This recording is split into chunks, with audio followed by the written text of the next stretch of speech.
Қайырлы күн достар, балдың пайдасы мен зияны. Жалпы балдың қандай пайдасы бар, балдың қандай түрлері болады, осы сауалдарға жауапты бірге іздеп көрейік. Мамандардың айтуынша, балдың адам денсаулығы үшін пайдасы өте көп. Атап айтқанда, бал қан құрамын жақсартады, ішкі ағзалардың қызметін жандандырады, иммунитетті арттырады, дененің физиологиялық қызметін, күш-қуатын қалпына келтіреді, мидың жұмысын жақсартады, тыныс алу жолдарын артық өңезденуден сақтайды. Ол сондай-ақ жүрек-қан тамырлары ауруларына, бауырға, бүйрекке, шек-қарын жолына, суық тиюге, құяң мен өтке пайдалы. Балды құрт ауруына, ұйқысыздыққа, бас ауруына, қан қысымына, асқазан жарасына, тіпті күйікке де ем ретінде пайдалануға болады.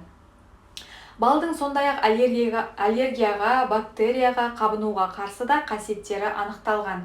Балдың химиялық құрамы шырын жинаған өсімдіктердің түріне, топырағына, ауа райының жағдайына және балдың түрлеріне байланысты өзгереді.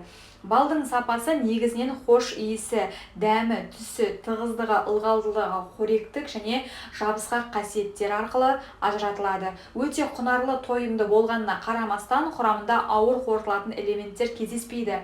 Бал құрамы қанға, одан жасушалар мен тіндерге тез сіңіп кететін көмірсулар, белоктар, протеиндер және де минералды тұздар, пайдалы микроэлементтер мен ферменттерге өте бай.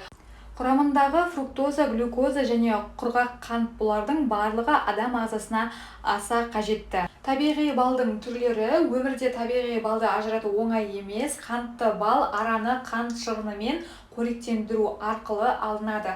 Сатушылар оны табиғи балға араластырып сатады. Бұл орайда табиғи жасанды балды ажыратуға ешқандай анализ көмектеспейді. Жасанды балдың құрамында қант крахмалы, ұн, желім, гипс болады. Оның кейбірін үй жағдайында анықтауға мүмкіндік бар. Ол үшін бір стақан қайнаған су аласыз да, оған балды араластырасыз.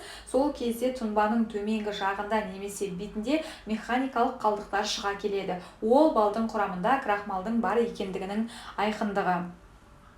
Гүлдейтін қаншама өсімдіктер бар болса, соншама балдың түрлері бар. Біз енді солардың басыларын атап айтатын болсақ, түйебұршақ донник балы бірінші сортты балға жатады. Ақ немесе ашық янтар түсті болып келетін хош иісі бар балдың бұл түрі глюкозаға бай. Түйебұршақ балы шек ауруларына пайдалы.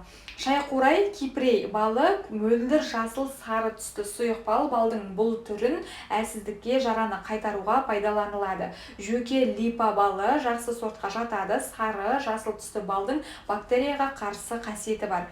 Жөке балының тамақ ауруларына пайдасы мол, сондай-ақ тыныштандыратын, ұйқыны жақсартатын қасиеті де бар. Шабындық луговый балы бірінші сортты балға жатады. Сары, қоңыр немесе алтын түсті болады. Және де бұл бал арқылы тыныс алу, жүйке, жүрек және де ас қорыту жүйесін емдеуге болады. Таңқурай малина балы ақ түсті болады. Жоғары сортқа жататын балдың бұл түрі суық тигенде тұмаудың алдын алу үшін пайдаланылады. Қарақұмық гречный балы қою, қызыл немесе қоңыр түсті болады. Жоғары сортқа жататын бұл балдың ерекше иісі бар. Қарақұмық балы темірге, магний, мысқа бай болғандықтан түрлі қан ауруларын емдеуге пайдаланылады. Жүйке жүйесіне де қарақұмық балы бірден-бір ем. Сондай-ақ тері ауруларында балдың осы түрімен емдеуге болады. Енді балдың зиянына келетін болсақ, диетологтардың сөзінше балды шамадан тыс көп тұтыну ерте қартаюға, жүрек қан тамырлары ауруы, ісік, май басу және де диабеттің пайда болуына әкеп соғуы мүмкін екен. Балдың пайдасы туралы асыра сілтеп айтылған. Бұл өнімнің құрамында қант көп, ал қант қартаюды жылдамдатады. Тіс мәселелері, жүрек қан тамырлары ауруларының туындауы, ісік, май басу және де диабет сынды аурулардың пайда болуына әсер етеді. Сонымен қатар бал жоғары аллергозды өнім екенін естен шығармаған жөн, және де кері әсері тиюі де ықтимал. Мұндай жағдайда балды крем ретінде қолдануға болмайды. Дәрігерлер балды тұмау кезінде пайдалану оң әсер ететінін айтады. Ол иммунитетті нығайтып, жазылу процесін жылдамдатады. Ағзаға зияны тимеу үшін маман тәулігіне 3 қасықтан артық қолданбауға кеңес береді. Ал гипертония, диабет немесе атеросклерозы бар адамдар 1 қасық бал тұтынғаны абзал.